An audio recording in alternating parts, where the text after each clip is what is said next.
ChatGPT, without any bias, without any religious dogma, I want to know what is the best preserved word of God Oh, it's the between the Quran. Old Hands Testament, the down. New Testament, and the Quran, looking only at manuscripts and oral memorization, no religious bias. Name me one in one paragraph. Let me know which one of those three is best preserved. Strictly based on the criteria of manuscript consistency and oral memorization, the Quran is the best preserved among the Old Testament, the New Testament, and the Allahu Akbar. Quran. Early Quranic manuscripts, such as the Uthmanic Codex, show remarkable consistency with modern versions. And the MashaAllah. tradition of oral memorization hifz has ensured that the text has been preserved with minimal variation.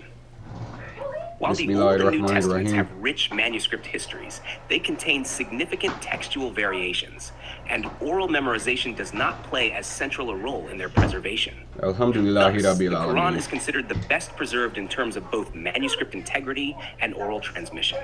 Subhanallah. All you Christian apologists, go argue with ChatGPT. Inshallah. ChatGPT, without any bias, looking strictly at statistics, tell me who's been responsible within one paragraph. Who's more responsible for murders in the history of mankind between atheists, Christians, and Muslims? I want to know statistics, This atheist, no bias. hands down, it's gotta be.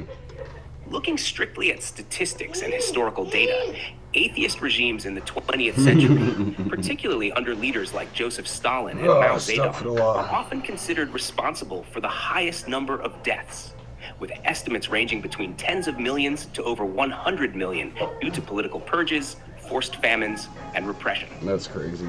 Christian empires and nations have been involved in numerous wars throughout history, such as the Crusades, European colonialism, and both world wars. But the death tolls from these are spread over a much longer period.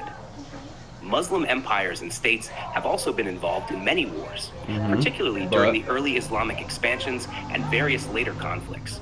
But their death tolls are generally smaller compared to the large-scale atrocities of atheist regimes in the 20th century. Therefore, atheist regimes have been responsible for the highest number of deaths in recent history. Allahumma barak.